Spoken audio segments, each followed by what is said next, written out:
Revel today മീഡിയയിലേക്ക് വീണ്ടും എല്ലാവരെയും സ്വാഗതം ചെയ്യുന്നു. ശുശ്രൂഷകൾ അനുഗ്രഹമായിരിക്കുന്ന ഞാൻ ദൈവത്തെ സ്തുതിക്കുന്നു. എല്ലാ മഹത്വവും പുകഴ്ചയും കർത്താവിന് കൊടുക്കുകയാണ്. ഇന്നത്തെ ഒരു ചിന്തയ്ക്കായി നാം എപ്പോഴും കേൾക്കുന്നതും നാം അറിയേണ്ടതുമായ ചില വിഷയങ്ങളോടാണ്. ദശാംശം ദൈവത്തിന് കൊടുക്കണോ? സ്തോത്രകാഴ്ച ദൈവത്തിന് ആവശ്യമുണ്ടോ? ദൈവത്തിന് എന്തെങ്കിലും നന്മകൾ നമ്മൾ കൊടുക്കണോ? സമ്പന്നനായ ദൈവത്തിന് ഇതിൻ്റെ ആവശ്യമുണ്ടോ? നമുക്കെല്ലാവരുടെ ചോദ്യങ്ങളാണ്. തീർച്ചയായിട്ടും നമുക്കറിയാം, കൊടുക്കണ്ട എന്നൊരു വിഭാഗമുണ്ട്. കൊടുക്കുന്നത് അനുഗ്രഹമാണെന്ന് പറയുന്നവരുണ്ട്. ചിലർ പറഞ്ഞ് ഞാൻ ദൈവത്തിന് കൊടുത്ത് പിന്നാണ് ഞാൻ അനുഗ്രഹിക്കപ്പെട്ടത് എന്ന് പറയുന്നൊരു വിഭാഗമുണ്ട്. ഒന്നും കാണാത്തൊരു പറയുന്നു ഞാൻ കൊടുത്ത് എനിക്കത് നഷ്ടമായി പോയെന്ന് പറയുന്നവരുണ്ട്. അത് വളരെ ചുരുക്കമാണ്. എന്നാൽ ബിബ്ലിക്കലി നമുക്ക് എങ്ങനെ അതിൽ നിന്ന് ഒന്ന് വിശകലനം ചെയ്യാനായിട്ട് ഞാൻ ആഗ്രഹിക്കുകയാണ്. എനിക്ക് ദൈവം തന്ന ചെറിയ അറിവും കൃപയും അനുസരിച്ച് വിശദീകരിക്കാൻ ഞാൻ ആഗ്രഹിക്കുന്നു. നിങ്ങൾക്കതേക്കുറിച്ച് എന്ത് കാര്യങ്ങളും നമുക്ക് അത് എഴുതാം, കമൻറ്റ് ബോക്സിൽ എഴുതാം. നമുക്ക് തീർച്ചയായിട്ടും അത് ചിന്തിക്കാം. ദൈവം തന്ന വെളിപ്പാടിൽ പറയുകയാണ്. ദൈവത്തിന് കൊടുക്കുന്നതിനെക്കുറിച്ച് പുതിയ നിയമത്തിലും പഴയ നിയമത്തിലും വിശദമായിട്ടുണ്ട്. ഈ ഒരു അരമണിക്കൂർ സന്ദേശത്തിൽ എനിക്ക് ഒത്തിരി പരിമിതിയുണ്ട്. എനിക്ക് തോന്നുന്നു ഒരിക്കലും ലൈവ് വീഡിയോയിൽ ഞാൻ കുറച്ചുകൂടി വിശദീകരിച്ചിട്ടുണ്ട്. എങ്കിലും ഞാൻ ഈ ചുരുങ്ങിയ സമയങ്ങളോട് ഒരു ചെറിയ അവബോധം ഇതേക്കുറിച്ച് തരാനായിട്ട് ആഗ്രഹിക്കുന്നു.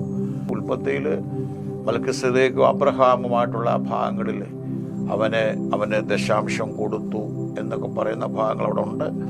അപ്പോൾ ഈ ദൈവം ദശാംശത്തിൻ്റെ ഒത്തിരി ബിബ്ലിക്കലി ഒത്തിരി പാസേജ് എടുത്തു വെച്ചാൽ കുറച്ച് കാര്യങ്ങൾ പറയുമല്ല. ദൈവം എനിക്ക് വെളിപ്പെടുത്തി ചില കാര്യങ്ങൾ പറയാൻ ആഗ്രഹിക്കുകയാണ്. മലാക്കിയിൽ പറയുന്നത് നിങ്ങളുടെ ദശാംശം മുഴുവൻ ഭണ്ഡാരത്തിൽ കൊണ്ടുവരിക. അവിടെ എഴുതിയിരിക്കുന്ന എൻ്റെ ആലയത്തിൽ ആഹാരം ഉണ്ടാകേണ്ടതിൽ അവിടെ ദശാംശം മുഴുവനെന്ന് പറയുന്നുണ്ട്. പുതിയ നിയമത്തിലേക്ക് വരുമ്പോൾ ഗലാത്യ ലേഖനം നാം പഠിക്കുമ്പോൾ അതിൻ്റെ 6-ാം അധ്യായത്തിൽ എഴുതിയിരിക്കുന്ന വചനം പഠിക്കുന്നവൻ പഠിപ്പിക്കുന്നവന് സകല നന്മയിലും ഓഹരി കൊടുക്കണം. അപ്പോൾ ഈ വചനം പഠിക്കുന്നവൻ പഠിപ്പിക്കുന്നുള്ള കാര്യമല്ല, വചനം പഠിപ്പിക്കുക തന്നെയാണ് സഭകളിൽ. വചനം പഠിക്കുകയും ചെയ്യുകയാണ്. ഞാൻ അടുത്തിടെ ചിന്തിച്ചു, ഒരു അക്ഷരാഭ്യാസം ഇല്ലാത്ത ഒരാൾ, വായിക്കാനും അറിയാത്ത ഒരാൾ ദൈവിക വാഗ്ദത്തങ്ങൾ പറയുന്നു. അവരെങ്ങനെ അത് കേട്ട് പഠിച്ചത്? അപ്പോൾ വചനം പറയുമ്പോഴും പ്രസംഗിക്കപ്പെടുമ്പോഴും അത് ജനങ്ങളെ പഠിപ്പിക്കുക തന്നെയാണ്, അവരെ അച്ചടക്കത്തെ നടത്തുക തന്നെയാണ്. ഓക്കെ, ഞാൻ ഈ വിഷയത്തിലേക്ക് വരട്ടെ. അപ്പോൾ ഈ പഴയ നിയമമായാലും പുതിയ നിയമമായാലും ദൈവത്തിന് മാറ്റമില്ല. ചില നിയമങ്ങൾ മാത്രമേ മാറിയിട്ടുള്ളൂ. എന്താണ് നിയമം? ന്യായപ്രമാണത്തിൻ്റെ കീഴിൽ നിന്ന് നമ്മെ കൃപായുഗത്തിലേക്ക് ദൈവം കൊണ്ടുവന്നു. അതായത് മൃഗങ്ങളെയും കന്നുകാലികളെയും പശുമൃഗാദികളെയും യാഗം അർപ്പിച്ചെടുത്ത് എന്നേക്കുമായി യേശു ഒരു യാഗം ചെയ്തതുകൊണ്ട്, വളരെ പ്രാർത്ഥനയോടെ ശ്രദ്ധിക്കണമേ, യാഗങ്ങൾ നിന്നുപോയി. ഇതാണ് മെയിൻ കാതൽ. ദൈവം പറഞ്ഞ വചനങ്ങൾക്കോ വാഗ്ദത്തങ്ങൾക്കോ മാറ്റമില്ല. ദൈവത്തിന് കൊടുക്കുന്നതിനെ കുറിച്ച് പുതിയ നിയമത്തിൽ പഴയ നിയമത്തിൽ പറഞ്ഞതിനെ യേശു കണ്ണിച്ചൊരിടത്ത് പോലും പറഞ്ഞിട്ടില്ല കൊടുക്കരുത്. അത് ഞാൻ വ്യക്തമായിട്ട് നിങ്ങൾക്ക് പറഞ്ഞു തരാം. യാഗം മാറിയിരിക്കുന്നു. ഇനി നിങ്ങൾ കന്നുകാലി ആട്ടുകൊറ്റനെ കൊല്ലണ്ട, യേശുവാകുന്ന ആട്ടിൻകുട്ടി വേണം ഇങ്ങനെ പറയാം. ലോകത്തിൻ്റെ പാപത്തെ വഹിക്കുന്ന ദൈവകുഞ്ഞാട് നമുക്ക് വേണ്ടി മരിച്ചു കഴിഞ്ഞു. അവിടെ വരുന്ന മാറ്റങ്ങളാണ്. പല കർമാദികളിലും പല മാറ്റങ്ങൾ വന്നിട്ടുണ്ട്. ദൈവത്തിന് മാറ്റമില്ല. മരുഭൂമിയിലെ പരീക്ഷയിൽ പോലും യേശു ആമേൻ ആ പഴയ നിയമ ഭാഗങ്ങൾ വെച്ചാണ് കർത്താവ് കോട്ട് ചെയ്ത് പറഞ്ഞത് മുഴുവൻ. മനുഷ്യനാപ്പം കൊണ്ട് മാത്രമല്ല, ദൈവത്തിൻ്റെ വായിൽ നിന്ന് സകല വചനങ്ങൾ കൊണ്ട് ദൈവമായ കർത്താവിനെ പരീക്ഷിക്കരുത്, വീണവനെ മാത്രമേ നമസ്കരിക്കാവൂ എന്നെല്ലാം പറഞ്ഞെല്ലാം പഴയ നിയമത്തിൽ പറഞ്ഞ വചനങ്ങൾക്ക് മാറ്റമില്ല. ആകാശം മാറും, ഭൂമി ഒഴിഞ്ഞു പോകും, എൻ്റെ വായിൽ നിന്ന് പുറപ്പെടുന്ന വചനം മാറുകയില്ല. ന്യായപ്രമാണം വള്ളിയോ പുള്ളിയോ ഇതിന് മാറിപ്പോലെ. നിയമം മാറി, പക്ഷെ ദൈവത്തിൻ്റെ വചനത്തിന് മാറ്റമില്ല. നമ്മളത് ആദ്യം മനസ്സിലാക്കണം. അപ്പം ദൈവത്തിന് കൊടുക്കുന്ന കാര്യങ്ങളിൽ ദൈവം, ഞാൻ അന്ന് അബദ്ധത്തിന് പറഞ്ഞതാണ്, അതൊന്നും ഇനി ആവശ്യമില്ല, ഞാൻ മരിച്ചുയർത്തെഴുന്നേറ്റുകൊണ്ട് അങ്ങനെ വേണ്ടെന്ന് പറയുന്നില്ല. യേശുവിൻ്റെ ശുശ്രൂഷത്തിന് നമുക്ക് തൊട്ടുപോകാം. യേശു പറയുന്നൊരു ഭാഗം നിങ്ങൾ ശ്രദ്ധിക്കണം, വളരെ പ്രാർത്ഥനയോടെ ശ്രദ്ധിക്കണം. കർത്താവിൻ്റെ ശുശ്രൂഷയിൽ ദേവാലയത്തിൽ വിധവയും ധനികനും ഓഫറിംഗ് ഇടുന്ന കർത്താവ് കണ്ടു. രണ്ടുപേരും. എന്തിനാ കർത്താവിന് ശ്രദ്ധിക്കേണ്ട കാര്യമെന്തോ? ഇതിൻ്റെ ഒരു പാർട്ടല്ലെങ്കിൽ എന്തിനാ കർത്താവ് പറഞ്ഞ്? അവിടെ നിങ്ങൾ ശ്രദ്ധിക്കണം. ധനികൻ തൻ്റെ സമ്പന്നതയിൽ നിട്ടു. ഈ കാര്യം എന്തിനാ കർത്താവ് വിശകലനം ചെയ്യേണ്ട ആവശ്യം എന്താണ്? അതിൻ്റെ ആവശ്യമുണ്ടോ? ഇത് വലിയ പ്രാധാന്യമില്ലാത്ത കാര്യം എന്തിനാ വിശകലനം ചെയ്യുന്നത്? ആ ജസ്റ്റ് യേശു നോക്കിയെന്ന് പറഞ്ഞ പോലെ. ധനികൻ അവൻ്റെ സമ്പന്നതയിൽ നിന്ന് വിധവ തനിക്കുള്ളതെല്ലാം അവൾ ഇട്ടു. തൻ്റെ ഉപജീവനം അവിടെ വിവരിച്ചു തരാം.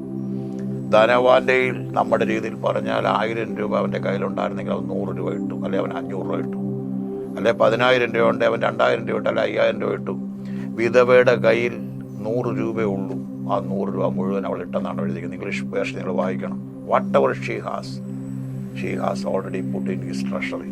അവൾക്കുള്ളത് മുഴുവൻ അവൾ ഇട്ടു. അവിടെ ഹൃദയമാണ് ആദ്യം അവൾ സമർപ്പിക്കുന്നത്. നാം മനസ്സിലാക്കണം, കർത്താവ് എന്താ പറഞ്ഞ, അവൻ്റെ സമ്പന്നതയിൽ നിന്ന് അവൻ ഇട്ടു. അപ്പം സമ്പന്നതയിൽ നിന്ന് ഇടാം, ഇല്ലായ്മയിൽ ഇടാം. അപ്പം ഇടുന്നതിനെ കുറിച്ചുള്ള വ്യാഖ്യാനത്തിൽ കൊടുക്കണമെന്ന് തന്നെയാണ് കർത്താവ് പറയുന്നത്. വളരെ പ്രാർത്ഥനയോടെ ശ്രദ്ധിക്കണം. ഇതിനെ നിഗ്ലക്റ്റ് ചെയ്യുന്നവരുണ്ടെങ്കിൽ അവർ അറിവില്ലായ്മ കൊണ്ട്. ദൈവദാസന്മാരും ദൈവസഭകളും സാധാരണ ജനങ്ങൾ ഇതിൻ്റെ പൊരുൾ അറിയാൻ ആഗ്രഹിക്കുന്നവർ ഇതിനെ ഗൗരവപരമായി കാണണം. പിന്നെ നമുക്കറിയാം, കർത്താവിൻ്റെ അടുക്കൽ ആ സ്ത്രീ വന്ന വിലയേറിയ തൈലം പൊട്ടിക്കുമ്പോൾ നമുക്കറിയാം ഏതാണ്ട് 300 വെള്ളിക്കാശിന് അടുത്ത വിലയുണ്ട്. നമുക്കറിയാം 30 വെള്ളിക്കാശിനാണ് യൂദ കുറ്റാൻ പോയത്. ഈ 300 വെള്ളിക്കാശ് എന്ന് പറയുന്നത് സാധാരണ സംഭവമല്ല. ഈ കാര്യത്തിന് അവിടെ യൂദ പറഞ്ഞു, വേണേ ദരിദ്രർക്ക് കൊടുക്കാം, അവർക്ക് പാവങ്ങൾക്ക് അത് കൊടുക്കാം, ചാരിറ്റി കൊടുക്കാം, ഇത് കൊടുക്കാം. കർത്താവ് പറഞ്ഞു, അവളെ എന്തിനാ അസഹ്യപ്പെടുത്തുന്നത്? അവളെങ്കിൽ നല്ല കാര്യമല്ലേ ചെയ്തത് എൻ്റെ ശവസംസ്കാരത്തിന് വേണ്ടി. അപ്പം അവിടെ ആ ഹൃദയം അവൾ പകർന്നത്, ആ സ്നേഹം അവിടെ നന്മയിലൂടെ. കർത്താവിന് വേണ്ടി ഒരു പൂച്ചെണ്ട് വേണേ കൊണ്ട് കൊടുക്കാമായിരുന്നു, അല്ലെ കൂടി ഒരു വസ്ത്രം.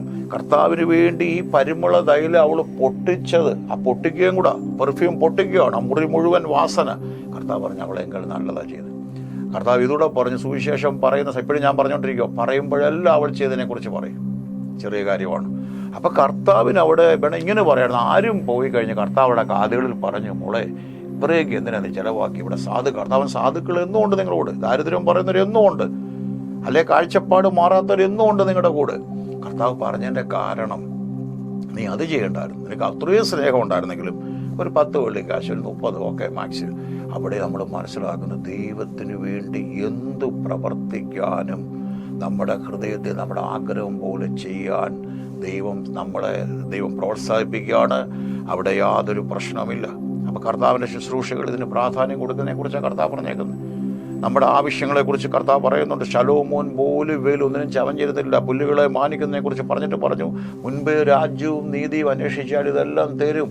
ഇത് നമുക്ക് ദൈവം നൽകിയിട്ടുള്ളതാണ്. വളരെ മനസ്സിലാക്കണം. കർത്താവിൻ നിയമങ്ങൾ പുരുഷാരം വഴിയിൽ വെച്ച് വലഞ്ഞു പോകുമ്പോൾ അവർ വലഞ്ഞു പോകും, അവർ തളർന്നു പോകും. അവർക്ക് എന്തെങ്കിലും കൊടുക്കുക, നമ്മുടെ ആഹാര ജീവനും ഭക്തിക്കുമുള്ളതെല്ലാം ദൈവം നമുക്ക് തരും. അപ്പോൾ ദൈവം തരുമ്പോൾ തന്നെയും ദൈവത്തിന് കൊടുക്കുന്ന കാര്യങ്ങളിൽ വളരെ താല്പര്യമുണ്ട്. ദൈവം അത് ആഗ്രഹിക്കുന്നു. അത് വേണ്ട എന്ന് പറഞ്ഞാൽ ബിബ്ലിക്കലല്ല, ദൈവിക നിയമമാണ് ദൈവത്തിന് കൊടുക്കുന്നത്.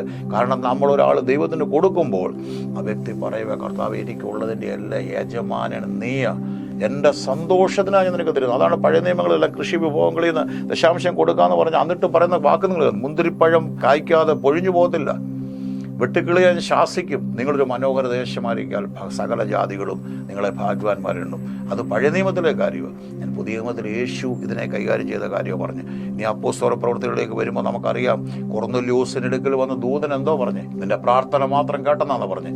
നിന്റെ പ്രാർത്ഥനയും ധർമ്മവും അവിടെ എത്തി. നിങ്ങളിടുന്ന സാധാരണ ലോക്കൽ ചർച്ചിലായിരിക്കും നിങ്ങളുടെ നന്മകൾ ഇടുന്നത്, പക്ഷേ എത്തേണ്ട സ്ഥലത്ത് അത് എത്തുന്നുണ്ട്. അതാണ് പ്രാർത്ഥനയും ധർമ്മവും. എന്തിനാ പരിശുദ്ധ അവിടെ കോട്ട് ചെയ്തിരിക്കുന്നത്? പൗലോസ് കൊരിന്ത്യ ലേഖനം 2-ാം അധ്യായത്തിൻ്റെ 8-9 വാക്യങ്ങൾ വളരെ വ്യക്തമായിട്ട് പറയുന്ന മുഴുവൻ ദൈവത്തിന് കൊടുക്കുന്നതിനെ കുറിച്ചാണ്.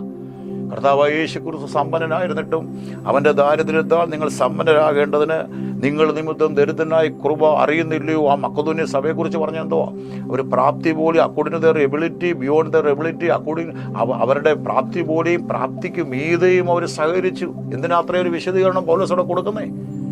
എന്നിട്ട് പൗലോസ് ഫിലിപ്പിയ ലേഖനം 6-ാം അധ്യായത്തിൽ വരുമ്പോൾ അവിടെ ദൈവത്തിന് കൊടുക്കുന്നതിനെക്കുറിച്ച് താൻ പറഞ്ഞിരിക്കുന്നത് യാഗമായിട്ടാണ് പറഞ്ഞത്. പ്രതിഗ്രഹിച്ചാൽ തൃപ്തനായിരിക്കുന്നു, എനിക്ക് മനസ്സൊരുക്കമുണ്ടായിരുന്നു. അവിടെ എല്ലാം കൊടുക്കുന്നത് ധർമ്മശേഖരണത്തെക്കുറിച്ചും കൊടുക്കുന്ന കാര്യങ്ങളെക്കുറിച്ചും എല്ലാം വേദപുസ്തകം വ്യക്തമായി പറഞ്ഞിട്ടുണ്ട്. പിന്നെ ഇത് കൈകാര്യം ചെയ്യുന്നവർ ദൈവവുമായി അവരെ വിശ്വസ്തരായിരിക്കണം. അത് അവരും ദൈവമായിട്ട് തീർക്കും. നിങ്ങൾ ഒരു ഓഫറിംഗ് ബോക്സ് നിങ്ങളുടെ നന്മ ഇടുമ്പോൾ അത് ദൈവത്തിൻ്റെ രാജ്യത്ത് ചെന്ന് കഴിഞ്ഞാൽ ആ ഉപയോഗിക്കുന്നവരെ ദൈവം അത് കൈകാര്യം ചെയ്തോളും. ദൈവം അവരെ അത് പഠിപ്പിക്കും.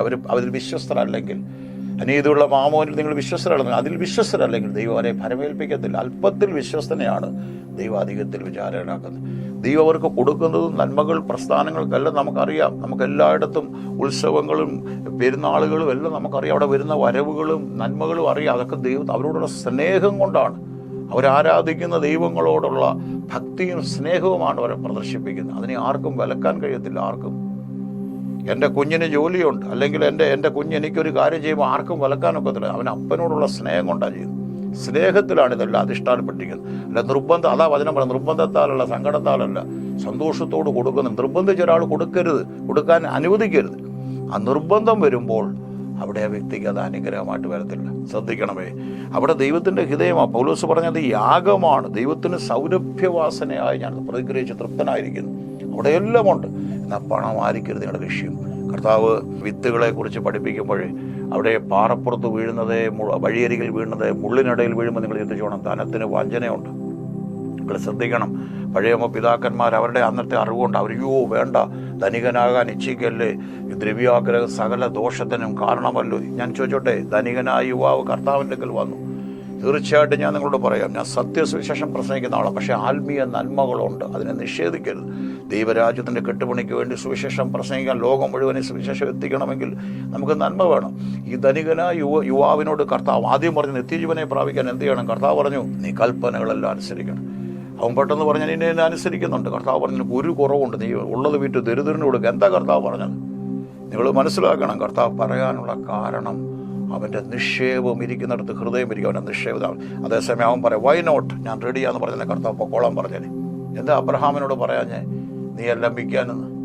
എന്താ അബ്രഹാമിനോട് പറയാഞ്ഞേ വെള്ളിയും പൊന്നും നീ വിൽക്കാൻ? എന്താ പറയാഞ്ഞേ? ഇവിടെയാണ് അബ്രഹാം ഇരിക്കുന്നത്. ധനവാന്റെ ലാസറിന്റെ ഉപമ പറയുമ്പോൾ അബ്രഹാം എവിടെ ഇരിക്കുന്നത്? എങ്ങനെ പ്രവേശിക്കാൻ കഴിയും? അവിടെ എല്ലാം പറഞ്ഞ് നമ്മുടെ ആശ്രയം ഇതൊന്നും വേണ്ടെന്നല്ല. അതിൻ്റെ ആയിരിക്കും നമ്മുടെ ചിന്ത. ഓരോ ദിവസവും എഴുന്നേറ്റ് എങ്ങനെ പണം ഉണ്ടാക്കണം, എങ്ങനെ ബിസിനസ് ചെയ്യണമെന്നല്ല. അത് ബിസിനസ്സുകാർ ചെയ്തോട്ടെ, ദൈവമക്കൾക്ക് അതിനുള്ള കാര്യമല്ല. ദൈവം നമ്മെ നടത്തും. ഞാനൊരു തൊഴിൽ ചെയ്തുകൊണ്ടിരുന്ന മനുഷ്യനാണ്. എന്തെങ്കിലും ഒരു തൊഴിൽ ചെയ്യാൻ ചിന്തിച്ച ദൈവം എന്നെ അനുവദിച്ചില്ല. പൗലോസ് കൂടാരപ്പണി ചെയ്തു. പക്ഷെ പത്രോസിനെ വാലിയെടുക്കാൻ ഞാൻ ചെയ്തുകൊണ്ടിരുന്ന ഒരു തൊഴിൽ ചിത്രകളി. അത് ബിബ്ലിക്കലി ഞാൻ ചെയ്യുന്നത് ദൈവങ്ങളെ ആരാധിക്കുന്നു. അതായത് വേദോസ്തവം പറഞ്ഞിരിക്കുകയാണ്, ഒന്നിൻ്റെ രൂപം ഉണ്ടാക്കല്, പ്രത്യേകിച്ച് മനുഷ്യ ദൈവങ്ങളെ ആരാധിക്കരുത് ദൈവം പറയുമ്പോൾ ഞാനത് ചെയ്ത പാപമാണെന്ന് കണ്ടുകൊണ്ടാണ് ഞാൻ ആ തൊഴിൽ നിർത്തി. വ്യക്തികളെയൊക്കെ എനിക്ക് വേണേൽ വരയ്ക്കാമായിരുന്നു. ദൈവം എന്നെ കൊണ്ട് എടുപ്പിച്ചില്ല. കാരണം സുവിശേഷം അറിയുന്നവർ സുവിശേഷം കൊണ്ട് ജീവിക്കണം, ദൈവത്തിൻ്റെ കൽപ്പനയാണ്. എന്നാൽ പൗലോസ് പറഞ്ഞുകൊണ്ട് ഞാനതിനെ ആ തരത്തിൽ ഞാൻ മോഹിച്ചിട്ടില്ല. നിങ്ങൾ വളരെ ബാലൻസ് ചെയ്ത് പഠിക്കണം. ഇലക്ട്രിസിറ്റി ആവശ്യമാണ്. പക്ഷേ ഇലക്ട്രിസിറ്റി കറണ്ട് അടിച്ച ഒരാൾ മരിച്ചു, ഒരു ലൈൻമാൻ മരിച്ചു എന്ന് പറഞ്ഞാൽ ആരും കറണ്ട് ഉപയോഗിക്കാതിരിക്കുന്നില്ല. ഇന്നലെ സിലിണ്ടർ പൊട്ടിത്തെറിച്ചാൽ എനിക്കത് വേണ്ട എന്ന് പറയുമാരേലും അതൊക്കെ അപകടങ്ങൾ അതിനകത്തെല്ലാം പതിഞ്ഞിരിക്കുന്നു. സൂക്ഷിച്ചതിനെ കൈകാര്യം ചെയ്യും. ലീക്ക് ഉണ്ടെങ്കിൽ അത് കൈകാര്യം ചെയ്യണം എന്ന് പറഞ്ഞ പോലെ സമ്പത്ത് മനുഷ്യന് ആവശ്യമാണ്. ഒരു ആത്മീയ നന്മകളുണ്ട്. മരുഭൂമിയിൽ മന്ന പൊഴിഞ്ഞ പോലെ അവരുടെ ഇടയിൽ ബലഹീനരില്ലായിരുന്നു, അവരുടെ ഇടയിൽ രോഗികളില്ലായിരുന്നു, അവരുടെ മരുഭൂമിയിൽ ബലഹീനരില്ല. കാരണം അവർക്കെല്ലാം വെള്ളിയിലും പൊന്നിലും അവർ സമ്പന്നരായിരുന്നു. ദൈവം ആ ഈജിപ്ഷ്യൻസിൻ്റെ കയ്യിൽ നിങ്ങളൊന്ന് വായിച്ചു നോക്കുക. ദൈവത്തിൻ്റെ ഹൃദയം. അവർക്ക് സ്വർണ്ണാഭരണങ്ങൾ നിങ്ങളുടെ മക്കളെ ധരിപ്പിക്കാനാണ് പറയുന്നത്. പിന്നെ അവർ കരികേരത്തിൻ്റെ കുഴിൽ കുഴിച്ചിട്ട് എന്താ കുഴിച്ചിട്ടത്? അവരെ ജീവനുള്ള ദൈവത്തെ ആരാധിക്കുന്നതിന് പകരം അവർ വ്യത്യസ്തമായ ആരാധനകളിലേക്ക് അതിനെ ബിംബങ്ങൾ ഉണ്ടാക്കാൻ തുടങ്ങി. അവർക്കൊരു നിയമം ഉണ്ടായിരുന്നു. തെറ്റിച്ചപ്പോഴാണ് അവിടെ ദൈവത്തിൻ്റെ കോപം വന്നത്. എന്നാൽ പുതിയ നിയമത്തിലേക്ക് നാം വരുമ്പോൾ മാർത്ത് പൊൻകച്ചയാണ് ഞാൻ യേശു വെളിപ്പെടുന്നത്. എഴുന്നള്ളുകളുടെ നടുവിൽ പൊൻകച്ച എന്ന് പറഞ്ഞു, ഗോൾഡ് ബ്രാൻഡ്. ഇതൊന്നും യെരൂശലേം തെരുവീതികൾ എന്തുകൊണ്ടാലും. പക്ഷെ ഇതെന്തോ ഞാൻ പറഞ്ഞു വന്നു ചോദിച്ചാൽ, ഇതിനെ പണത്തിൻ്റെ പുറകെയോ ദൈവിക നന്മ നമുക്ക് അവകാശമുള്ള മക്കളെങ്കിലും അവകാശികളാണ്. ഞാൻ എപ്പോഴും പറയും, അപ്പൻ്റെ ഭവനത്തിൽ മുടിയനായ പുത്രൻ ആ നഷ്ടപ്പെട്ട മനുഷ്യൻ കാണുന്നത് എന്തോന്നറിയോ? അവിടെ തിന്ന് ശേഷിപ്പിക്കുന്നതാണ് അവൻ കാണുന്നത്. അവിടെ കർത്താവിൻ്റെ ചിത്രമാണ്. പത്രോസിൻ്റെ വലയും പടകം നിറഞ്ഞ് മറ്റുള്ള പടകളിലേക്ക് അവിടെ അപ്പൻ്റെ വീട് തിന്ന് ശേഷിപ്പിക്കുന്ന ഒരു അനുഭവമാണ് അവിടെ കാണുന്നത്. അതാ ചോദിക്കുന്നതിലും നനയ്ക്കുന്നതിലും അത്യന്തം പരമായി തീർന്നു പോകുന്നതല്ല അപ്പൻ്റെ നന്മകൾ. അവിടെ എഴുതിയിരിക്കുന്ന ഒന്നാമത്തെ കാര്യം, ലൂക്കോസിൻ്റെ സുവിശേഷത്തിൽ വരുമ്പോൾ അതിന് 6-ാം അധ്യായം 38 ഭാഗത്തിൽ ഉടുപ്പീൻ അമർത്തി കുലുക്കി കവിയുന്ന ഒരളവ് ഞാൻ മടിയിൽ തരാം. മടി ബോസം എന്നാണ് എഴുതിയിരിക്കുന്നത്. മടിശീൽ തരാം. കൊടുക്കുന്നവനെ ദൈവം മാനിക്കും, അനുഗ്രഹിക്കും. കൊടുക്കരുതെന്ന് പറയുന്നുണ്ടെങ്കിൽ നിങ്ങളുടെ നന്മയ്ക്കെതിരെയുള്ള ശബ്ദമാണെന്ന് നിങ്ങൾ മറന്നുപോകില്ല. അടുത്ത് എഴുതിയിരിക്കുന്നത്, നമ്മൾ പറയുകയാണ്, ദൈവമേ നീയാണ് എൻ്റെ ഓണർ, നീയാണ് എനിക്കെല്ലാം തരും, നീ തരാത്ത ഒന്നുമില്ല. വചനം പഠിപ്പിക്കുന്നവന് ആ കർത്താവിൻ്റെ കൃപയിലേക്ക് വരുമ്പോൾ, അവിടെ പുതിയ നിയമത്തിലേക്ക് വരുമ്പോൾ ദശാംശമല്ല, ഓഹരി എന്ന് പറഞ്ഞെങ്ങനെ 4 പേരൊരു ഭവനത്തിലുണ്ടെങ്കിൽ ആ 4 പേർക്കും തുല്യം ക്രിസ്തുവിന് നമ്മൾ കൂട്ടവകാശികളാണെന്ന് പറഞ്ഞേക്കുന്നത്. അപ്പോൾ ദൈവത്തിന് കൊടുക്കുമ്പോൾ ഓഹരികൾ അത് കൊടുക്കുന്നത് ദൈവം എന്നെ മാനിച്ചു, ദൈവം എനിക്ക് ജോലി തന്നു. ജോലിയില്ലാത്ത ഒരു വ്യക്തി അവർക്ക് പ്രാർത്ഥിച്ച് ദൈവം ഒരു ജോലി കൊടുക്കും. അവർ പറയാം, പാസ്റ്ററെ എനിക്ക് പ്രാർത്ഥിച്ച് ദൈവം എനിക്കൊരു നന്മ തന്നത്, എൻ്റെ നന്മയിൽ നിന്ന് അത് സ്വീകരിക്കാൻ ദൈവസഭ വ്യക്തി സന്നദ്ധമാണ്. ആർക്കും തടയാനോ വലക്കാനോ. അപ്പോൾ ദൈവരാജ്യത്തിൻ്റെ ഒരു തൂണാണ്. ഞാൻ വേണമെങ്കിൽ പറയാം, 8 തൂണുണ്ടെങ്കിൽ അതിനകത്ത് വളരെ വ്യക്തമായിട്ട് അവിടെ പറഞ്ഞിരിക്കുന്നതാണ്, അതൊരു തൂണാണ് ദൈവത്തിന് കൊടുക്കുന്നത്.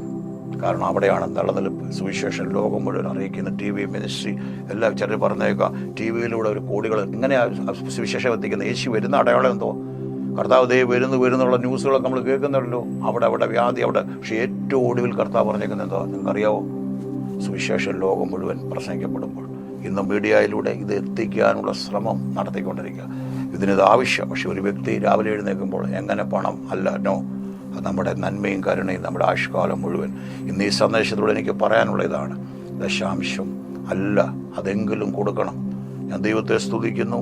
ഈ വ്യവസ്ഥകൾ ഞാനൊരു കൂട്ടായ്മയെ ഒരു ദൈവദാസനായിരിക്കുമ്പോൾ തന്നെ ഞാനത് ലംഘിച്ചിട്ടില്ല. എൻ്റെ വിശ്വാസം മുമ്പിൽ ഞങ്ങളുടെ ഒരു ഫാസ്റ്റിങ് പ്രയറുണ്ട് 3 ദിവസം. അതിന് 3-ാം ദിവസം ഞങ്ങൾ വിത്തുകൾ വിതയ്ക്കും. നന്മ അതിൽ ഏറ്റവും കൂടുതൽ കൊടുക്കുന്ന ഞാൻ. അപ്പം ഞാൻ തീർച്ചയായിട്ടും അതിലൊന്നും ഞാൻ കൊടുക്കുന്ന കാര്യങ്ങളിലൊന്നും ഇന്ന് കാറുമള നമ്മുടെ കോഴഞ്ചേരി ക്രൂസൈഡ് നടത്തിയപ്പോൾ ആദ്യത്തെ വിത്ത് ഞാൻ അത് കൊടുക്കുമ്പോൾ അതിനകത്തൊരു അനുഗ്രഹമുണ്ട്. അതിന് കുഞ്ഞുങ്ങൾക്ക് ജോലിയുണ്ട്. അവരോട് ഞാൻ കൃത്യമായിട്ട് ദൈവത്തിന് ദശാംശം കൊടുക്കാൻ ഞാൻ സഭയെ ഞാൻ പഠിപ്പിച്ചിട്ടുണ്ട്.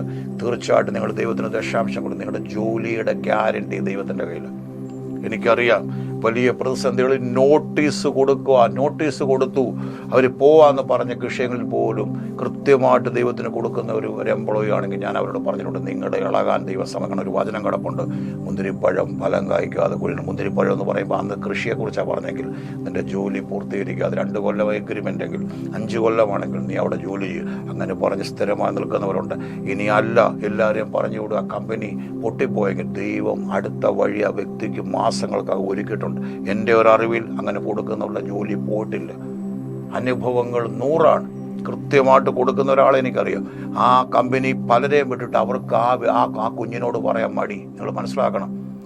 ആ എല്ലാവരോടും പൊക്കോ എന്ന് പറയും. ഈ കുഞ്ഞിനോട് ആ കമ്പനി ഉടമയ്ക്ക് പറയാൻ മടി. തെളിവ് ഞാൻ തരാം. ഏറ്റവും അടുത്ത ഒരാൾ, അതിനെ പേര് പറയുന്നില്ല, ആ വ്യക്തിക്ക് കൊടുക്കാനെ ഈ കുഞ്ഞിനോട് പറയാൻ മടി. അവസാനം അവരെന്താ പറയുക, കമ്പനി നഷ്ടത്തിൽ പോയിട്ടും ഈ കുഞ്ഞിനെ നിർത്തി. ആ കുഞ്ഞിൻ്റെ കൂടെ ഉള്ളവരെല്ലാം പോയി. അവസാനം എന്തെന്നറിയാമോ, ഈ കുഞ്ഞിന് ദൈവം വേറൊരു വഴി ഒരു കമ്പനിയോട് പറഞ്ഞു, നീ ഒരു ഇൻ്റർവ്യൂവിന് അറ്റൻഡ് ചെയ്യാൻ. അവിടെ ആ ഇൻ്റർവ്യൂ പാസ്സായപ്പോൾ ഈ കുഞ്ഞ് വന്ന്, ഈ മകള് വന്ന് ഈ കമ്പനിയോട് പറഞ്ഞപ്പോൾ അവർ പറയുക, ഞങ്ങൾക്ക് നിങ്ങളെ വിടാനൊരിക്കലും ഒക്കത്തില്ല, എത്ര നഷ്ടത്തിലൂടിയാൽ. പിന്നെ അവർ വളരെ സന്തോഷം റിലീസ് കൊടുത്ത് വിട്ടു. ചിന്തിച്ചോണം, അനുഭവമാണ്. തിരുവനന്തപുരം നടന്ന സംഭവം ഞാൻ ഈ പറയുന്നത്. നിങ്ങളതുകൊണ്ട് മനസ്സിലാക്കും, ദൈവം അത്ര ഉറപ്പാണ് ദൈവത്തിന് കൊടുക്കുന്ന കാര്യങ്ങൾ. അവനെ സൂക്ഷിക്കും. 5 പൈസ ആശുപത്രി അനാവശ്യമായി ചെലവാക്കാൻ ദൈവം അനുവദിക്കത്തില്ല. അതുകൊണ്ട് ഇതിനെ ആരെങ്കിലും എതിർക്കുന്നുണ്ടെങ്കിൽ ഒരറിവില്ലായ്മ കൊണ്ടാണ്. വചനപ്രകാരം കർത്താവിൻ്റെ ദാസന് 20-25 വർഷത്തെ ചെറിയ പരിചയമുള്ള ശുശ്രൂഷയിൽ. പക്ഷെ ഞാൻ വിളിച്ചു പറയുന്നു, ദൈവത്തിന് കൊടുക്കണം. ദൈവത്തിന് കൊടുക്കുന്നത് നിങ്ങൾ ചോദ്യം ചെയ്യില്ല. ആരെങ്കിലും ചോദ്യം ചെയ്തിട്ടുണ്ടെങ്കിൽ ഇപ്പോൾ അവർക്ക് നല്ലതാണ്. വേദോസ്തത്തിൽ വാക്കിടപ്പുണ്ട്, തെക്കൻകാറ്റ് മന്ദമായി അടിച്ചപ്പോൾ യാത്ര സുഖമായിട്ട് തോന്നി. കാര്യം പൗലോസ് പറയുന്നതിനും കപ്പലുടമ പറയുന്ന മാലിന്യ വാക്കിനെ അവർ വളരെ ഗൗരവമായി എടുത്തു. കുറെ കഴിയട്ടെ ദൈവമക്കളെ. കുറെ കഴിഞ്ഞപ്പോൾ ഈശാന മൂലൻ. ഇപ്പോൾ ആ പറയുന്ന എതിർക്കുന്നവർ, അവർക്ക് ചിലപ്പോൾ വലിയ കുഴപ്പങ്ങൾ കാണുകയില്ല. ഒരു വിത ഭൂമിയിൽ വിതയ്ക്കുന്ന പോലെ പിന്നീടാണ് അതിൻ്റെ റിസൾട്ട്, അതിൻ്റെ കോൺസിക്വൻസസ്. അതുകൊണ്ട് ആയിരിക്കുന്നിടത്ത് ആർക്കും ദോഷം വരാൻ ദൈവം ആഗ്രഹിക്കുന്നില്ല. നിങ്ങളതിനെ നിങ്ങളുടെ കുറച്ച് കാര്യങ്ങൾ ഇതിൽ കൊടുക്കണ്ട, ഇവന്മാരെല്ലാം കള്ളന്മാരെന്നൊക്കെ പറയുമ്പോൾ ലൈക്ക് കൂടും, സബ്സ്ക്രൈബേഴ്സ് കൂടും, ഭയങ്കര കമൻറ്റ് വരും. പക്ഷെ കുറച്ച് കഴിഞ്ഞ് ദൈവത്തിൻ്റെ ഒരു കാര്യം അങ്ങ് വരും. ഞാൻ ദൈവത്തെ ഓണർ ചെയ്യും. ദൈവം എനിക്കൊരു വാഹനം തരുമ്പോൾ, കർത്താവ് ഇതാ ഞാൻ ഇതിൻ്റെ നന്മ തരുന്നു. ദൈവം വിശ്വസ്തന്. ദൈവത്തിന് അസാധ്യമായിട്ടൊന്നുമില്ല. ഒരു ദൈവത്തിന് അഡ്വാൻസിൽ ദൈവം നമ്മളെ സ്നേഹിക്കുന്നതിന് എന്താ തെളിവെന്ന് ദൈവം നമ്മളോട് ചോദിക്കും. എനിക്കൊരു വാഹനം തരാൻ ദൈവം എൻ്റെ കരങ്ങളിൽ, ഞാൻ എല്ലാം വിട്ട്, എൻ്റെ വേലകളെല്ലാം വിട്ട് ഞാൻ കർത്താവിൻ്റെ ഇറങ്ങി ഒരു വാഹനം തരാൻ ദൈവം അടുക്കുമ്പോൾ നിൻ്റെ കയ്യിൽ എന്തോട്ടെന്ന് എൻ്റെ ദൈവം എൻ്റെ ചോദിച്ചു. നമ്മൾ ഒന്നുമില്ല. പക്ഷെ നിങ്ങൾ കേട്ടോണം, ഒരു ദൈവത്തിൻ്റെ ദാസൻ വന്ന് എൻ്റെ കയ്യിൽ ഒരു നന്മ തന്നിട്ട് പറഞ്ഞു, ഇത് പാഷന് ഒരു വാഹനം വാങ്ങിക്കാനുള്ള വിത്താന്നാ പറഞ്ഞു. വലിയ തുകയൊന്നും അല്ലായിരുന്നു. നിങ്ങൾ മനസ്സിലാക്കണം, വർഷങ്ങൾക്ക് മുമ്പ്. എനിക്ക് അതിനു മുമ്പ് കർത്താവിനെ അറിഞ്ഞതിന് വാഹനമൊക്കെ ഉണ്ടായിരുന്നു. പക്ഷേ വിശ്വാസം ഇറങ്ങി എല്ലാം നഷ്ടപ്പെട്ടു. പക്ഷേ എനിക്ക് ദൈവം അത് പ്ലാൻ ചെയ്യുമ്പോൾ നിങ്ങൾ ശ്രദ്ധിച്ചോണം. എങ്ങനെ ഇവിടെ നിങ്ങൾക്ക് ചിന്തിക്കാം. പക്ഷേ സാധാരണഗതിയിൽ എനിക്ക് എന്ത് കിട്ടിയാലും ഞാൻ കൃത്യമായിട്ടൊരു 1000 രൂപ ഒരാൾ തന്ന ഉടനെ ഞാൻ 100 രൂപ മാറ്റി, 10,000 രൂപ 1000 രൂപ ഞാൻ ദൈവത്തിന് ദശാംശം മാറ്റി വെക്കും. സഭയിൽ ഞാൻ വിതയ്ക്കും. അന്ന് എൻ്റെ കൈ കൊണ്ട് തന്നത് ഒരു 3000 രൂപ. ഞാൻ എൻ്റെ വൈഫും പറഞ്ഞു 300 രൂപ മാറ്റി വെക്കാൻ പറഞ്ഞു. അന്ന് ഞാൻ വളരെ കഠിന ദാരിദ്ര്യം വേണമെങ്കിൽ പറയാം, വളരെ ഞെരുക്കത്തിൽ പോകുന്ന സമയം. പക്ഷേ ആ 3000 രൂപ കർത്താവിന് പറഞ്ഞു, നീ അതെടുക്കല്ലോ, നീ വേറൊരു വയലിൽ വിതയ്ക്കണമെന്ന് പറഞ്ഞു. എനിക്ക് വളരെ ദുഃഖമായിപ്പോയി. എൻ്റെ കുഞ്ഞുങ്ങളുടെ പാല് ആവശ്യങ്ങളെ പഠിക്കാനുള്ള. പക്ഷേ ആ 3000 വർഷങ്ങൾ 10-20 വർഷം മുമ്പുള്ള സംഭവങ്ങൾ മനസ്സിലാക്കണം. ഞാൻ ആ 3000 രൂപ കൊണ്ടുവന്നു ആ ദൈവദാസന് കൊടുത്തു. ഇന്നത്തെ ഒരു 10,000 രൂപയുടെ വിലയുണ്ട്. ഞാനത് കൊടുത്തു കഴിഞ്ഞിട്ട് ഞാൻ പറഞ്ഞു, എനിക്കൊരു വാഹനം വാങ്ങിക്കാൻ ആഗ്രഹിക്കുന്നു, ഇതൊരു വിത്ത പാർഷ എനിക്ക് വേണ്ടി പ്രാർത്ഥിക്കണമെന്ന്. ചില വിത്തിനെ കുറിച്ച് അടുത്ത ക്ലാസ്സിലെടുക്കാം. ഏലിയാവ് ചോദിച്ച വിത്ത എന്തുകൊണ്ട് നിൻ്റെ കയ്യിൽ? ആദ്യത്തെ അപ്പവും ഈ വിത്തായിരുന്നു. യേശു പറഞ്ഞ 5 അപ്പവും അത് വിത്തായിരുന്നു. അത് ഞാൻ പിന്നീട് വിശദീകരിക്കാം അടുത്ത ക്ലാസ്സിൽ. ഒടുവിൽ നിങ്ങൾ കേട്ടോളം, ദൈവം എനിക്ക് പലപ്പോഴായിട്ട് ഞാൻ എൻ്റെ വിതച്ച് കഴിഞ്ഞപ്പോൾ ദൈവം എനിക്ക് ആദ്യം ഒരു വാഹനം തന്നു. 5 പൈസ എൻ്റെ കയ്യിലില്ലാതെ 5 കൊല്ലം EMI അടച്ചത് HDFCയുടെ ലോണായിരുന്നു. അവർ പറഞ്ഞു ഇത്രയും ക്രെഡിറ്റ് സ്കോർ ഇത്രയും ക്ലിയറായിട്ട് അടച്ച ആരുമില്ല. 5 പൈസ എൻ്റെ കയ്യിലില്ലായിരുന്നു. മൊത്തത്തിൻ്റെ ഉത്തരവാദിത്തത്തിൻ്റെ ദൈവമായിരുന്നു. ഞാൻ ആ ഭാഗത്തോട്ടൊന്നും കിടക്കുന്നില്ല.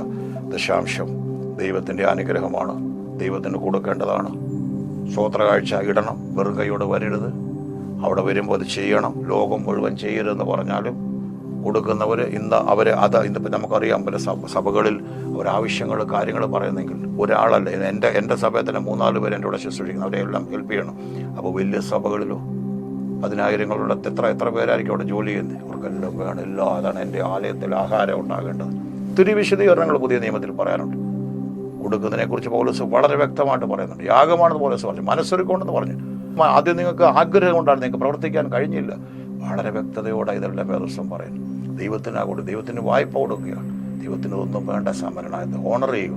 ഞാൻ എൻ്റെ ചെറുപ്പകാലത്ത് വിദേശത്ത് പോകാൻ തുടങ്ങിയപ്പോൾ എൻ്റെ ഒരു അങ്കിളിൻ്റെ ഇടയ്ക്കൽ എൻ്റെ പിതാവിനെ കൊണ്ടുപോയി. ആ അങ്കിൾ സമ്പന്നന്. എൻ്റെ തന്നെ പറഞ്ഞു, അങ്കിളിന് കൊടുക്കാൻ. അങ്കിളിന് അതിൻ്റെ ആവശ്യമില്ല. പക്ഷേ അങ്കിൾ അത് മേടിച്ച് അനുഗ്രഹിച്ച് എൻ്റെ എത്താം. മോനെ ദൈവം അനുഗ്രഹിക്കട്ടെ എന്നൊക്കെ പഴയ സമയത്തുണ്ട്. അങ്ങനെ കൊടുത്ത അനുഗ്രഹം എന്ന് പറഞ്ഞ പോലെ ദൈവത്തെ നമ്മൾ കർത്താവേ എനിക്ക് തന്നു, നീ തന്നല്ല എനിക്കൊന്നുമില്ല. അപ്പോൾ ദൈവത്തെ ഓണർ ചെയ്യും. അതാണ് നിൻ്റെ വ്യക്തമായിട്ട് പറയുന്നുണ്ട്. നിൻ്റെ ആദ്യ ഫലം കൊണ്ടും, സദൃശവാക്യം 3:8-9, നിൻ്റെ ആദ്യ ഫലം കൊണ്ടും നിൻ്റെ വിളവ് കൊണ്ടും യഹോവയെ ബഹുമാനിക്കാന്ന്. ഓണർ ചെയ്യും. അങ്ങനെ ആ കടപ്പുറകൾ നിറയും, ധാന്യങ്ങൾ ബഹുമാനിക്കാനാണ് പറഞ്ഞിരിക്കുന്നത്. ആദ്യ വിളവ് കൊണ്ട് ഹബേൽ ആദ്യം അവൻ്റെ യാഗം അർപ്പിക്കുന്നത് അവൻ്റെ മേധസ്സിൽ നിന്ന് പ്രധാന പോർഷനാണ് ദൈവത്തിന് കൊടുക്കുന്നത്. അല്ലാതെ ഭാര്യ അവിടെ കൂടെ ചുമ്മാതൊന്നും കൊണ്ട് ഞാൻ പറയുക, ദൈവകൃപയിലില്ലാത്തൊരു ദശാംശം പോലും ഞാൻ ആരെയും ചുമ്മാ ദശാംശം മേടിക്കത്തില്ല. പ്രാർത്ഥനയിലും കൃപയിലും വേർപെട്ട് യേശുവിനെ സ്വന്തം കർത്താവിൻ്റെ ഇഷ്ടമായിട്ട് സ്വീകരിച്ച് സ്നാനപ്പെട്ട് സഭയിലായിരിക്കുന്ന അങ്ങനെ ഒരു വ്യക്തിയുടെ ഞാൻ അങ്ങനെയുള്ളൊരു കാര്യം ഞാൻ വാങ്ങുമോ? അല്ലാതെ ഒരാൾക്ക് ഡൊണേറ്റ് ചെയ്യാം, അത് കുഴപ്പമില്ല. പക്ഷെ നിങ്ങൾ ശ്രദ്ധിച്ചോണം, ആ കൃപയിലായിരിക്കണം. ദൈവത്തിന് കൊടുക്കുന്നതിനെ കുറിച്ച് മാത്രമല്ല, നിങ്ങളെ തന്നെ ദൈവം എപ്പോഴും ആവശ്യപ്പെടും. നിങ്ങളെയാണ് ദൈവത്തിന് ആവശ്യം. പിന്നെ മതി നിങ്ങളുടെ തന്നെ ഹൃദയം. അതേ കർത്താവ്. അതാ പൗലോസ് പറഞ്ഞു, സൗരഭ്യവാസന പൗലോസ് പറഞ്ഞു, യാഗമായി ലോകത്തിന് അനുരൂപപ്പെടാതെ നന്മയും പ്രസാദവും പൂർണ്ണതയുള്ള ദൈവഹിതം തിരിച്ചറിയേണ്ടതിന് മനസ്സ് പുതുക്കി. അപ്പോൾ ഇതിനെതിരെയുള്ള ശബ്ദങ്ങളുണ്ടെങ്കിൽ കൊടുക്കരുത്, ഇതെല്ലാം കള്ളന്മാരാ, എന്തു വേണമെന്ന് നിങ്ങൾക്ക് പറയാം. പക്ഷെ ദൈവസഭ കർത്താവിനോടത്തോളം വ്യതയും കൊയ്ത്തും ശീതവും ഉഷ്ണവും ഒന്നും നിന്ന് പോകത്തില്ല. ആർക്കും നിർത്താൻ കഴിയും. ദൈവപ്രവൃത്തിയെ ആർക്കും തടുക്കാൻ കഴിയത്തില്ല. ദൈവത്തിൻ്റെ എതിരെ ആർക്കും നിൽക്കുക, ദൈവത്തിൻ്റെ ആലോചനകളെ ആർക്കും തടുക്കാൻ കഴിയത്തില്ല. ദൈവമേ അടിയനിതാന്ന് പറഞ്ഞ് ദൈവിക വ്യവസ്ഥയിൽ സാമ്പത്തിക അച്ചടക്കത്തിൻ്റെ ആദ്യത്തെ ആരംഭമാണ് നിങ്ങളുടെ നന്മയിൽ നിന്ന് ആദ്യം കർത്താവിന് വേണ്ടി. എൻ്റെ കുഞ്ഞുങ്ങൾ അവരുടെ നന്മ ആദ്യം ലഭിക്കുമ്പോൾ പപ്പായുടെ അക്കൗണ്ടിലേക്ക് അവർ ദൈവത്തിനുള്ള ദശാംശം ഞാൻ പെട്ടെന്ന് ആലയത്തിലിടും. അവർ തരുന്നത് ഇതാ ഞങ്ങളെ ദൈവം അനുഗ്രഹിച്ച്. അതുകൊണ്ടെന്നറിയോ, ഒരു ജോലി ഇളകത്തില്ല, ഒന്നും പോകത്തില്ല. എവിടെയെങ്കിലും നഷ്ടങ്ങളോ എവിടെയെങ്കിലും തടസ്സങ്ങളോ ഉണ്ടെങ്കിൽ ചിന്തിച്ചു, ദൈവത്തിന് അവിടെ ഇരുന്ന് മോട്ടിക്കുക. മലാക്കിലേക്ക് നിങ്ങളെന്നെ മോട്ടിച്ചു, തോൽപ്പിച്ചെന്നാണ് പറയുന്നത്. ഞാനൊരു വീട്ടിൽ ചെന്നൊരു ചായ കുടിച്ചിട്ട് ഞാൻ അവരോട് പറയാതെ ഗ്ലാസ് അവിടെ വെച്ചിട്ടുണ്ടെന്ന് എനിക്ക് പറയേണ്ട കാര്യമുണ്ട്. ഗ്ലാസ് അവിടുത്തെ ദൈവത്തിൻ്റെ 10%, 10 മുഴുവനും ദൈവത്തിൻ്റെ. പിന്നെ ദൈവം അത് മാത്രം അനുവദിച്ചെന്നുള്ളതേ ഉള്ളൂ. അപ്പോൾ ദൈവത്തോട് മുഴുവൻ ഞാൻ പറഞ്ഞ് കിട്ടുന്ന ദൈവത്തിന് മുഴുവൻ വെച്ചിട്ട് പറയാം, കർത്താവ് ഇതെല്ലാം നിൻ്റേതാണ്. എന്നിട്ട് ദൈവം നമ്മളോട് ആവശ്യമുള്ളത് എടുക്കാൻ പറയും. ഇത് ലോക മനുഷ്യന് മനസ്സിലാകത്തില്ല. അകക്കണ്ണ് തുറക്കാത്തവന് ഇതൊന്നും പിടികിട്ടത്തില്ല. ഇതെല്ലാം പരിഹാസമായിരിക്കും, നിന്നയായിരിക്കും. അവർക്ക് വേണ്ടി പ്രാർത്ഥിക്കുക, ആരെയും കുറ്റപ്പെടുത്തേണ്ട കാര്യം ഇത് ദൈവത്തിൻ്റെ അനുഗ്രഹത്തിൻ്റെ രഹസ്യമാണ്. തുടങ്ങിയ കാലങ്ങളിൽ ദൈവം എനിക്ക് നിന്ന ദൈവദാസന്മാരിലൂടെ ഈ വെളിപ്പാട് എനിക്ക് തന്നതുകൊണ്ട് ജയിച്ച് മുന്നേറാൻ ദൈവം കൃപ തന്നു. ഇന്നും മന്ന വഴിയുന്ന പോലെ അമേരിക്കയില്ല, ഗൾഫില്ല, പുറത്തുനിന്ന് യാതൊരു വരും ദൈവം നടത്തുന്നതിൻ്റെ ഒരു രഹസ്യമിത കൊടുക്കുക എന്നുള്ളത്. അതാ പൗലോസ് പറഞ്ഞ ഏറ്റവും ലോഭമായി വിതയ്ക്കുന്നവൻ ലോഭമായി, ധാരാളമായി വിതയ്ക്കുന്നവൻ ധാരാളം. ആ ഭാഗം നിങ്ങൾ വായിക്കുമ്പോൾ കപ്പയും ചേനയും നടുന്നതിനെ കുറിച്ചാണ് അവിടെ പറഞ്ഞേക്കുന്നത്. ധാരാളമായി നിലവും വിതയ്ക്കുന്ന കർത്താവിൻ്റെ രാജ്യത്തിന് വേണ്ടി മുന്തി നിങ്ങൾ വരുമ്പോൾ, എല്ലാത്തിനും നിങ്ങൾ മുന്തി വരുമ്പോൾ, പ്രാപ്തി പോലെയുള്ള പ്രാപ്തിക്ക് മീതെ കഠിനദാരിദ്ര്യമായിരുന്ന മർക്കോദോന്യ സഭ, കഠിനദാരിദ്ര്യമായിരുന്ന മർക്കോദോന്യ സഭ അതിനോട് പ്രവർത്തിച്ചപ്പോൾ ദൈവരാത്രികളെ വിശാലം. പൗലോസ് പറയും, ആ സഭ കൃപ, ദൈവത്തിൻ്റെ കൃപ ആ സഭയ്ക്കുണ്ടായിരുന്നു. അല്ല, ഇതിനെയൊക്കെ ഇത് എതിർക്കുകയൊക്കെ ചെയ്യുമ്പോൾ നീ അറിയാതെ ശോഷിച്ചു പോകും, നീ അറിയാതെ കരിഞ്ഞു പോകണം, നീ അറിയാതെ അവിടെ ദൈവത്തിൻ്റെ ഒരു കോപം അവിടെ കിടക്കുക, ദൈവത്തിൻ്റെ ഒരു ശാപം അവിടെ അറിയാതെ കിടക്കുക. നമ്മൾ അറിയുന്നില്ല. ഇവിടെ പറയുന്ന വാക്കുകൾ ദൈവം ആരെയും ശപിക്കത്തില്ല, ആർക്കും ആരെയും ശപിക്കാനല്ല. പക്ഷെ നമ്മളവിടെ ചിന്തിച്ചോണം, ഒരു വെള്ളമില്ലാത്തടത്ത് നിങ്ങൾ ശ്രദ്ധിച്ചു, ഒരു ചെടിക്ക് വെള്ളം കിട്ടുന്നില്ല, ആ ചെടിക്ക് വരണ്ടൊരനുഭവം അറിയാതെ വരൾച്ച വരും. ദൈവവസ്ഥ നിങ്ങൾ മാറുമ്പോൾ, ദൈവ നിയമത്തിനെതിരെ നിങ്ങൾ മാറുമ്പോൾ, ഉടുപ്പിൽ അമർത്തി കുലുക്കി കവിയുന്ന ആളാവ് എൻ്റെ ദൈവം നിങ്ങളുടെ ആവശ്യം മുഴുവൻ മഹത്വത്തോടെ തീർത്തരുമെന്ന് പൗലോസ് ആരോടാ പറയുന്നത്? ഫിലിപ്പിയ സഭയോട്, അയാളുടെ ബുദ്ധിമുട്ടിൽ പ്രവർത്തിച്ചവരോടാ പറഞ്ഞു. നിങ്ങൾക്ക് മനസ്സുണ്ടായിരുന്നു. ദൈവം എപ്പോഴും ഒരു അനുഗ്രഹമുണ്ട്, നിറഞ്ഞ് അനുഗ്രഹിക്കുക. ഒരാൾ ദൈവനാമത്തിന് ദൈവരാജന് കൊടുക്കുമ്പോൾ ദൈവത്തിന് അത് പ്രസാദമായി മാറുകയാണ്. ദൈവത്തിന് പ്രസാദമായി മാറുക മാത്രമല്ല, അത് യാഗമായി മാറുകയാണ്, അത് അനുഗ്രഹകരമായി മാറും, അത് ആരാധനയാണ്.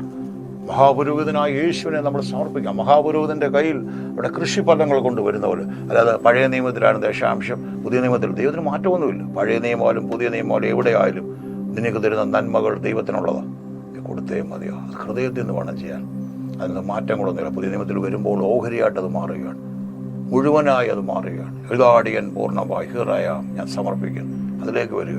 അപ്പനൊന്നും വേണ്ട, വെള്ളി എൻ്റേത് പൊന്നെൻ്റേത് പറഞ്ഞ ദൈവത്തിന് എന്തിനാണ് നിൻ്റെ പൈസ, പുരാതന സമ്പത്ത് എന്നുള്ളത് പറഞ്ഞാൽ എന്തിനാ? It's A part of honouring him, it's A part of honouring him, part of respecting him, part of glorifying him, his kingdom. അവിടെ ദൈവരാജ്യത്തിന് പണിക്ക് വേണ്ടിയാണ്, ദൈവരാജ്യത്തിൻ്റെ ക്രമത്തിന് വേണ്ടിയാണ്, ദൈവരാജ്യത്തിൻ്റെ ക്രമീകരണത്തിന് വേണ്ടിയാണ്. അതാരെയും തകർത്ത് കളയാനല്ല. നന്ദിയോടെ സ്തുതിക്കുന്നു. ഈ അരമണിക്കൂറിനകത്ത് ചെറിയൊരു സന്ദേശം മാത്രം എനിക്ക് പറയാം. ആർക്കെങ്കിലും ഇതേക്കുറിച്ച് സംശയം ഉണ്ടെങ്കിൽ നമുക്ക് വന്ന് വിശദമായിട്ട് നമുക്ക് ഇതേക്കുറിച്ച് സംസാരിക്കാം. ദൈവത്തിൻ്റെ ഹൃദയമാണ് ഞാൻ പറഞ്ഞു, ബിബ്ലിക്കലായിട്ട് തന്നെ പറഞ്ഞു. കൊർന്നലൂസിൻ്റെ ധർമ്മവും നന്മ അവിടെ ചെന്നു വളരെ വ്യക്തമായിട്ട് മനസ്സിലാക്കണം. അവൻ്റെ പ്രാർത്ഥനയും ഇതിന് കൊടുക്കുന്നതിനെക്കുറിച്ച് യേശു പറഞ്ഞിട്ടുണ്ട്, വ്യക്തമായിട്ട് പറഞ്ഞു, അപ്പോസ്തലന്മാർ പറഞ്ഞിട്ടുണ്ട്. പിന്നെ നമുക്ക് എങ്ങനെ എന്തിനാ ഇതിനെതിരെ ഒരു ഉപദേശം എന്തോ, ഇതിനെതിരെ നമുക്കൊരു ഉപദേശം പറയാൻ എന്തുകൊണ്ടാണ് നമ്മൾ ശ്രമിക്കുന്നത്? അവർ പറഞ്ഞെങ്കിൽ എന്നാൽ ഒരു ഉയർന്നു നിൽക്കരുത്, ഇതൊരു പാർട്ടാണ്, ഇതൊരു തൂണ് മാത്രമേ ഉള്ളൂ. ഏറ്റവും ഉയർന്നിരിക്കേണ്ട നിത്യജീവൻ, ഏറ്റവും ഉയർന്നിരിക്കേണ്ട ദൈവത്തിൻ്റെ ശക്തിയാണ്, ഏറ്റവും ഉയർന്നിരിക്കേണ്ട ദൈവത്തിൻ്റെ അഭിഷേകമാണ്. അതിനാണ് പ്രാധാന്യം കൊടുക്കുന്നത്. ദൈവരാജ്യത്തിനുണ്ട് മുൻപേ രാജ്യവും നീതിയും അവിടെ അന്വേഷിക്കുമ്പോൾ കർത്താവ് എല്ലാം തരും. പകൽ മേഘസ്തംഭവും രാത്രി അഗ്നിത്തൂണ് അതിൻ്റെ മക്കളെ നടത്തിയ പോലെ ദൈവത്തിൻ്റെ പ്രകാശം അഭിഷേകം നിറവും വരും. ദൈവൻ കുഞ്ഞുങ്ങൾക്ക് വേണ്ടി പ്രാർത്ഥിക്കുന്നു, അനുഗ്രഹിക്കുന്നു. എല്ലാ നിറവിനാളും ദൈവം യേശുനാഥി സാമതയുടെ ഞെരുക്കത്തിലായിരിക്കുന്നെങ്കിൽ ഏതെങ്കിലും സംശയം അറിയരുത്. ഹൃദയം ദൈവം തുറക്കണം, കരുത് ഹൃദയം തുറക്കണം. ദൈവരാജ്യത്തിന് അവരറിഞ്ഞോ അറിയാ പറഞ്ഞ വാക്കുകളോട് ക്ഷമിക്കണേ, നിറഞ്ഞു നിന്ന് ദൈവോർമ്മ അനുഭവിപ്പാൻ എൻ്റെ കുഞ്ഞുങ്ങളെ സേവനം അനുഗ്രഹിച്ച് പ്രാർത്ഥിക്കുന്നു, അനുഗ്രഹിക്കുന്നു യേശുവിൻ്റെ നാമത്തിൽ തന്നെ. ആമീൻ. ഇതിനെ ദുരുപയോഗം ചെയ്യുന്നവർ കാണാം, അങ്ങനെ പ്രവർത്തിക്കുന്നവർ കാണാം. പക്ഷെ വൃക്ഷത്തെ ഫലം കണ്ട് തിരിച്ചറിഞ്ഞോണം. ദൈവം അനുഗ്രഹിക്കട്ടെ. ആമീൻ.